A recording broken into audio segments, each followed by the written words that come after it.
This is Dream Chasers, episode 50, with Joe Apfelbaum. Hey guys, what's going on?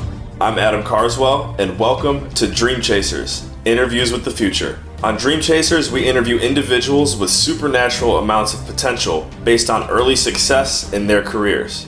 Thank you for tuning in. Now let's get straight to the interview.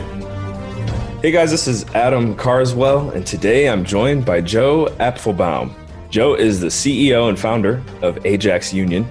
He was raised as he says, raised and grazed in Crooklyn, New York. He went to Israel to learn to be a rabbi, but then gravitated towards technology where he is now. Joe lives back in the hood, as he referenced, Brooklyn, New York. Joe, thank you for being on the show. And do you have any opening remarks for our listeners? Well, thank you so much for having me on the show. And I'm so glad to be sharing my experiences with all of you. I just want to say that for me, everything is new all the time. This is how I live my life. So although I started my business 11 years ago, for me, I'm constantly trying to renew myself. Have you ever done the Strength Finder test? I've done a few, but let's talk about it. Strength Finder 2.0 is a test that identifies 34 strengths within human beings, and it identifies what is your top 5 strengths. So in my company, when I want to take employees and put them in the right seats, I got to identify what they're really good at. Are they really good at being strategic? Are they really good at dealing with people and relating? Are they really good at influencing? Are they really good at just doing things, executing? You know, the people that are really good at strategizing are not necessarily so good at executing. People that are good at executing are not so good at strategy. So for me, I'm more of an influencing, strategic person rather than a person that gets things done. I never really knew that for myself, but I love getting things started. I'm an activator. It's one of my top 5 strengths. So I have to partner with achievers, people who can get things done. Okay, interesting. Is that an exam that you can kind of just Google it and go on and take the exam? There's the Gallup Center. They've done this for millions of people. There's a book called Strength Finder 2.0, and there's an assessment online.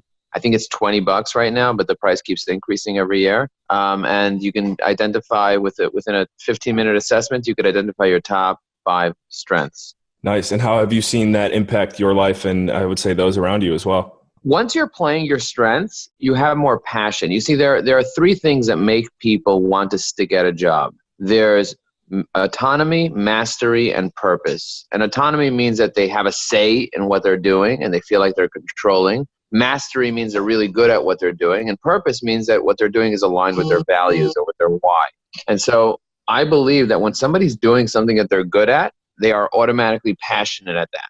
Yeah. I can definitely see that in regards to both what we're doing. And yeah, I'm just really intrigued by the exam because I've definitely heard of it. And, there's so many strength finding exams out there and psychology exams. The first one that came to mind for me was the DISC. I think I just took the Colby the other day. So I'll have to take a closer look at Strength Finder 2.0 it's called? Yeah, from the Gallup Center.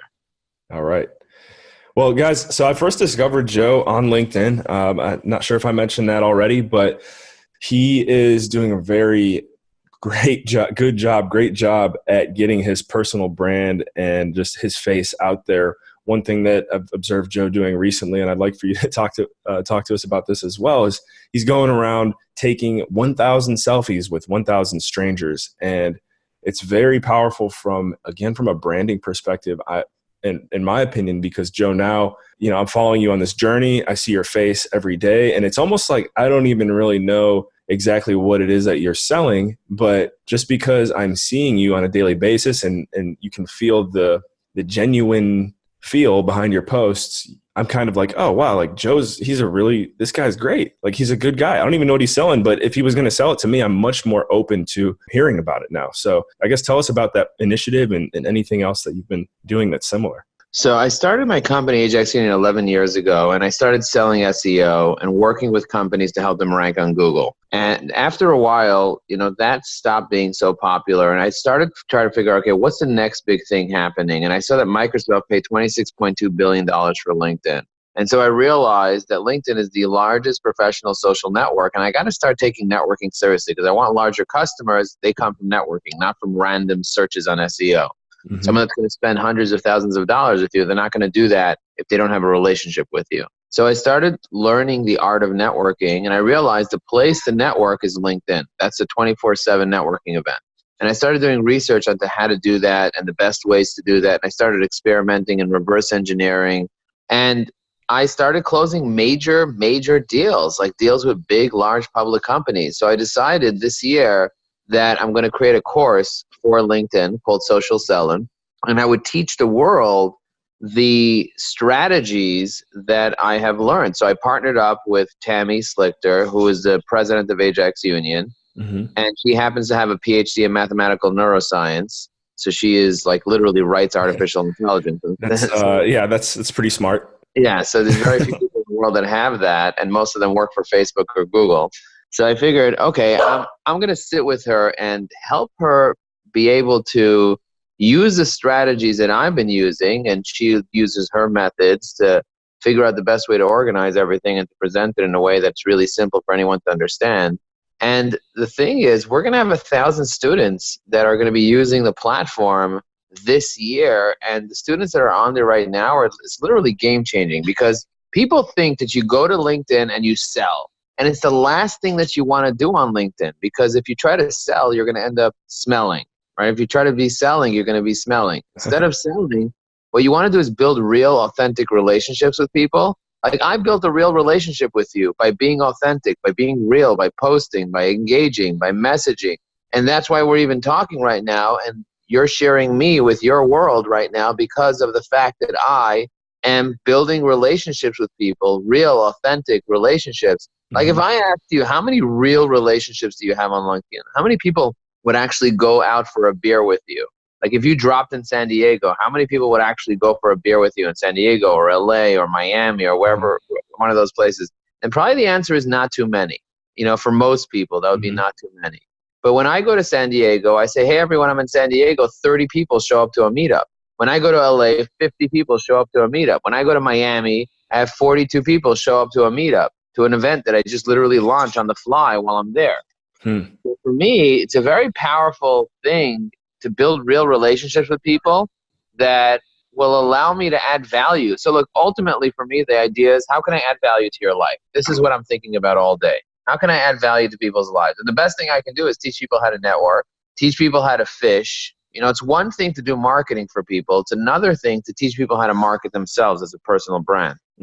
Because these days, people do business with people that they know, like, and trust. There's no more, oh, I'm going to spend thousands of dollars with a random stranger that I searched for on Google. They don't do that. People go on LinkedIn and they write, who should I use as a lawyer? Who should I use as a doctor? Who should I use as a therapist? Who should I use as a bookkeeper? I see this all the time. And so people are asking their friends who they should use. And when their friends make recommendations, those referrals are already trusted. You don't have to go there and send them references. It's done. You were trusted. My biggest account that was spending $45,000 a month with me came from networking. So networking is the game. Networking is the way to get real, very big business. And if you're serious about growing your company, if you're serious about getting real business, if you're serious about taking things to the next level, there's no better way to do it than networking. Absolutely. And I like that you just said that, because it is now time to step into the next level chamber.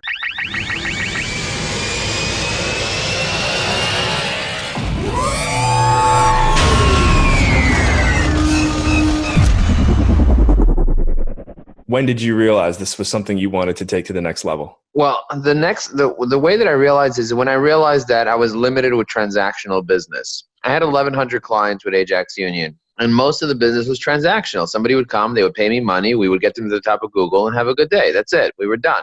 We didn't really get into their business and learn about them and try to really figure out how we can add massive value to them and build a real relationship. Maybe they found us on Google, saw us on a trade show, whatever, and they would pay us a few $100s a month, and it would be done.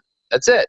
Over. Finished. There's nothing else there. It's a transaction. The second that they don't need to rank number one on Google, or the second we get them to number one on Google, they're gone. Have a good day. Or the second they go out of business, they're gone. So there was no real relationship. As a matter of fact, I was afraid of building real relationships with those people. And the way that I realized that is when I overcame my fear of public speaking, I realized that I'm also afraid of networking, because networking is a form of public speaking, by the way. Networking is putting yourself out there. Yeah, absolutely. I had to learn how to network like a pro. And then once I realized how difficult it was and how few people know how to do this, I said, okay, this is something I'm going to master for a couple of years.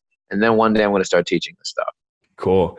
And I have a question now. You brought this to my attention in the previous answer, but in regards to marketing yourself, getting your brand out there, I know for me, for example, one thing that I was really nervous, scared about doing on LinkedIn, this was probably about 2 months ago now. I changed my tagline, my headline from something that you would consider probably like traditional, like real estate entrepreneur, something like that. And it's now real estate #Adampreneur. Like I began using the hashtag, began creating this new lingo, promoting myself. And I got that idea from someone that you may know, Joel Wool, who's got plenty of hashtags as well. I know you've got Mojovation, all different kinds of things that kind of promote yourself. I guess for me, what I'm saying is it was really scary at first because I'm like, man, I hope people in my network don't think I'm like full of myself now that I'm calling myself an Adampreneur. Like the reason why I'm doing is to be distinctive. What advice do you have for someone out there? Because I'm sure there's people who want to do something unique like that too, but they're a little bit afraid of maybe someone thinking that they're full of themselves or whatever. How would you communicate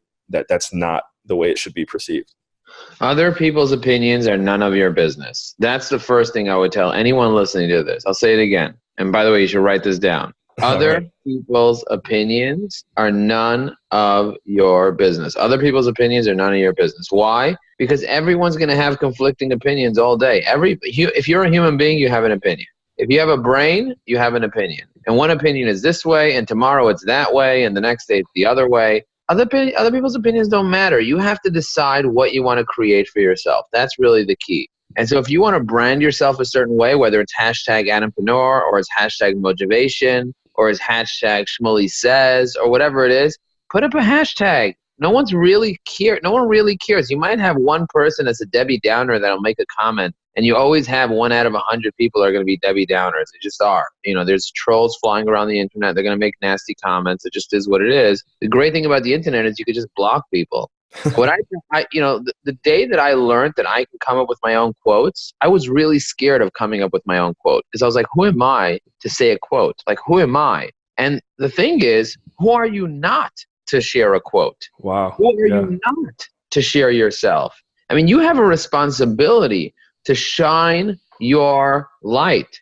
Shine your light. Who are you not to shine your light? That is really what you want to start telling yourself.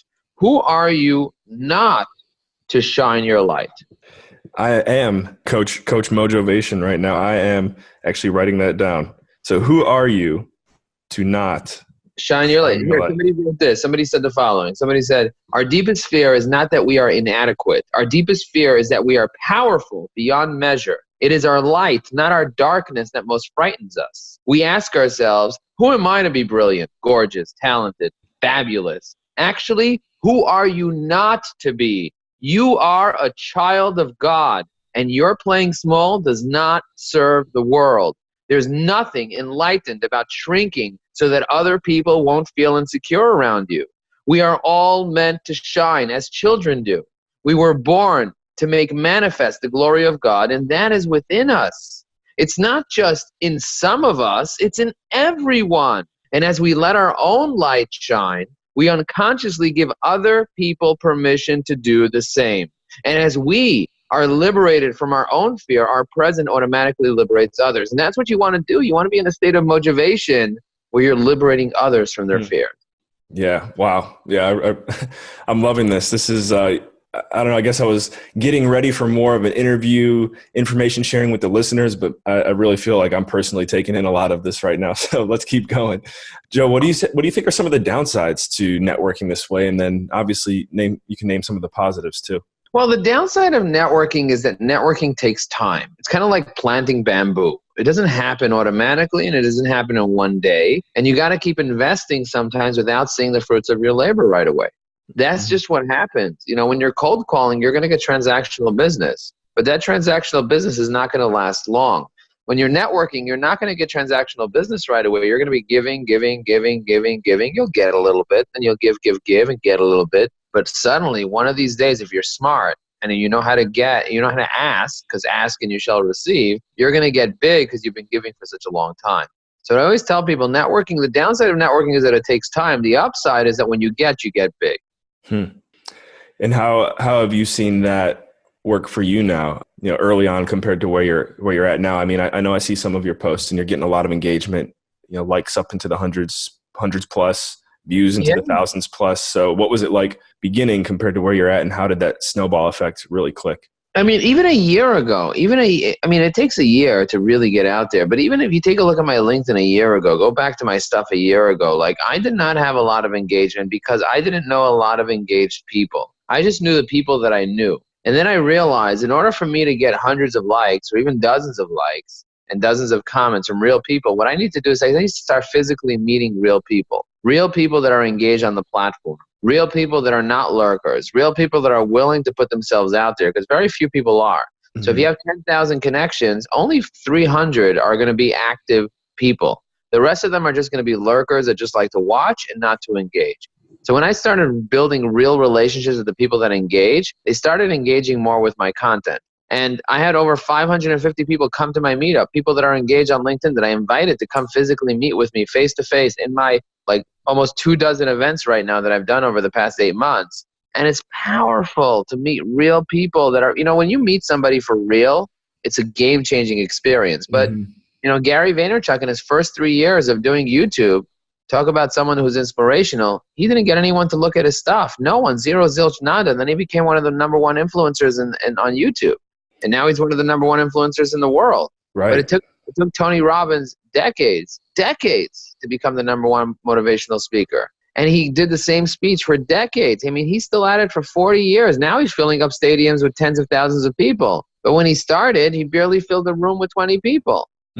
Yeah, I mean, that's a really important point there as well, which is it simply takes time. I think a lot of people are in it to, for example, they get started and they're like, man, I want to wake up and be Joe Apfelbaum tomorrow. I mean, I guess there's always a chance of a fluke or something like that happening, but you have to put that work in still. I always say, I don't want to go viral. I want 1,000 people to see me 1,000 times. I want 1,000 people to see me 1,000 times. Plenty of people want millions of people to see them once. Everybody gets their 15 minutes of fame. But you don't need 15 minutes of fame. You need 15 years of going deep. That's what you need. People overestimate what they could achieve in a year, and they underestimate what they could achieve in a decade. You have the rest of your life to live. So start thinking big, start thinking long-term, and start establishing real relationships with real people. So if you're day one, square one, say you maybe you've had a LinkedIn for a few years, but you rarely touch it. What advice do you have, assuming also that this individual is probably going to be a little bit nervous to get started? What advice do you have for that individual to get started? Step number one is write a strategy down. What are your goals? Who is your target market? And what is your messaging to that target market? Write your strategy down. And we have a whole webinar, a free webinar on how to do it. If you go to ajaxunion.com/blueprint, you can watch our blueprint webinar. But write down your strategy, a physical strategy. The second thing you need to do is prepare a list of assets that you're going to be using. There are 6 different types of posts. There are articles that you can write. There's video, images. Prepare everything in advance, because preparation is what's going to help you be less nervous, both in public speaking and in social media posting. If you have what to post, it's much easier for you to overcome your fear of posting than if you're not even sure what to post and you have writer's block and now you have to start writing on top of your fear. It's not going to happen. You're not going to go anywhere. So what you need to do is prepare so that you could eliminate your fear, and then you can walk around without underwear. There you go. That's the ultimate goal. So Joe, we're getting near the end of the interview here, but I've got 3 fun questions to close it out and give everyone a chance to feel like they got to know you a little bit more today. So 3 questions are: what is your favorite color? What is your favorite way to stay in shape? And the third one, I know you're going to like this one. What is your favorite LinkedIn hashtag? Boom. So number one, my favorite color is green. Why is my favorite color green? Because it always was. I love organic. I love getting things to be organic. I love the freshness of green. I love the trust we have in green. I love the way that green sounds. I love the way that green rhymes with machine. I just love green. Green is my thing. That's number one. Number 2, what was the second question? It was your favorite way to stay in shape. My favorite way to stay in shape is running. I used to hate running. I used to hate walking. I thought I was a terrible runner, and I was a terrible runner because I never ran till 5 years ago. And then I decided I'm going to take it on and I'm going to learn the art of running. And once I learned the art of running, I was like, oh My goodness. I wrote a book called High Energy Secrets, How I Lost 95 Pounds and Kept It Off. Oh, And in wow. this book, I talk about my journey of weight loss and how I first thought that my body, I read, oh, your body's 80% water. I'm like, oh my gosh, my body's 80% Snapple. I got to do So Nice. yeah, so that's what I did. I learned about, what you're supposed to eat, how you're supposed to behave, how you're supposed to stay healthy, and I wrote it in my book High Energy Secrets. And now I basically just run 3 miles every day to stay in shape. I think I saw you one of your posts within the past few months was maybe you can share it with us if you can remember. I think it was about not drinking. You were on a water fast or something, and that Yeah, just yeah, that every just ran day. through my head because you just were joking about Snapple. Yeah, every day you got to drink half your weight in ounces. Half your weight in ounces. And don't drink too much water because you can get sick, but drink half your weight in ounces, which means if you weigh 200 pounds, drink 100 ounces a day. You're going to go to the bathroom every 2 hours. Every time you drink 16 ounces, you got to go to the bathroom within an hour. So just know that you're going to be going to the bathroom, but you're going to be getting rid of fat every time you go to the bathroom. So anyway, I have a whole book about this. So I don't want to get into all the details, but the bottom line is it's healthy to fast. Your body needs a break from all processing all this food. Hmm. You don't need to be eating 17 times a day. You don't need to be eating Oreo cookies. Like, seriously, take a chill pill on the Oreo cookies. Drink water. That's the key. Exercise. That's the key. Get your electrolytes in. If you don't know what an electrolyte is, buy my book. I talk all about the different types of electrolytes. It's not vitamin water. That's garbage. Anyway, the last question is, what's my favorite hashtag? And I would say it's Mojo Selfie, because I made a commitment to take 1,000 selfies with 1,000 LinkedIn connections, and I'm on it. I'm totally on it. I'm almost up to 400 LinkedIn connections already, and we're only 3 months into the year, a little Wow. more than 3 months into the year. And I'm going to do it. I'm going to do it. I'm going to do it. I'm going to do it. And I'm pumped. I'm motivated. I'm excited. I just finished writing a book for teenagers called High Energy Answers. The questions that your parents and teachers are too afraid to answer. I'm giving out 1,000 books for free, and I'm going to take a selfie with every one of those people that I give, every one of those underprivileged teenagers that I give them a free copy of my book to be able to help them be able to have a better life. And I want to help 1,000 hungry entrepreneurs go from frustration to motivation. So, like I said, my favorite hashtag is Mojo Selfie. And I have other hashtags like motivation, which I love. I have a hashtag called social selling, a hashtag called Operation DM, where I teach people how to DM on LinkedIn. So I have so many that I love, but I would say my favorite is Mojo Selfie. Wow. Yeah, that was a great answer. That was really good. Now I'm intrigued a little bit before we close this out. You mentioned that you like to rap, you like to rhyme. So is there is there anything you can drop on us before we head out of here? My name is Joe, and I'm the LinkedIn pro. Everybody out there, they just want to grow, but they're not posting. They're just coasting. Don't be like them and get your LinkedIn toasting. To be an influencer and not just a lurker, you need to start to post and don't be like most. But you might say that LinkedIn doesn't work. You don't work because you dabble and lurk. 500 million people lurk. They don't network. A small percentage even acts like a jerk. But you're really smart. You're the expert in your field. Now you need to get real deal sealed, but you need that blueprint. You need those plans. Your content is good, but you just need fans, people to like, to comment, to share. Put yourself out there if you dare. Now, I used to be afraid and I used to be scared. People would judge me and I would look weird. A strategy, a blueprint, that's what helped me be me. So B to B. Now, can I get a boom? Boom. Yeah, that's what I want. I want everyone to say boom. That's what I do Boom. on LinkedIn. Boom. All right. I have seen you comment on some people's posts saying boom. So now I know that's your thing. Joe, thank you so much. What's the best way the listeners can get in touch with you? LinkedIn, baby. Find me on LinkedIn, Facebook. I have a Facebook group, a motivation Facebook group, a social selling Facebook group. And if you want to sign up to the LinkedIn course, we have a special right now. If you go to www.socialselling.com, no G at the end, socialselling.com, you will be able to sign up and learn all our secrets, the webinar replays, the videos, 36 coaching sessions a year. It's very powerful. Go check out the platform. Love it. All right, guys. Thank you for listening. This has been a great interview with Joe Apfelbaum. Remember to check him out on LinkedIn. Thanks for tuning into Dream Chasers, Interviews with the Future. We'll catch you in the next episode. And remember, in all you think, say, and do, take it to the next level. Boom!